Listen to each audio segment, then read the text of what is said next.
สบายดีวันนี้จะพามาเฮ็ดอาหารให้เด็กน้อยคือเก่าแต่จะเน้นการเฮ็ดผงผักใบเขียวก่อนอื่นต้องเอาผักใบเขียวมาคั่วให้หอมหรืออื่นอีกอย่างหนึ่งว่าผักวิตามินคั่วให้หอมหรือว่าให้สุกแล้วนำตักใส่กระสาในเมื่อตักใส่กระสาตักให้มันหมดในเมื่อหมดแล้วปาให้เย็นแล้วนำเอาไปใส่เครื่องบดใส่ให้หมดแล้วเอาฟ้ามาอัดให้มันแน่นอัดแล้วเอานำไปบด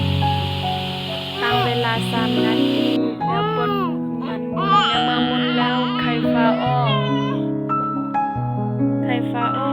ล้วทอกใส่กระสาแล้วนำไปเอาไปคึงเอาแต่ตรงมุนในมือได้แล้วก็สิประมาณนี้แล้วนำไปผสมเอาทั้งหมดเอาไปผสมให้มันละเอียดในเมื่อสมละเอียดแล้วก็ป้อนให้ลูกในเมื่อเด็กน้อยกินหมดแล้วก็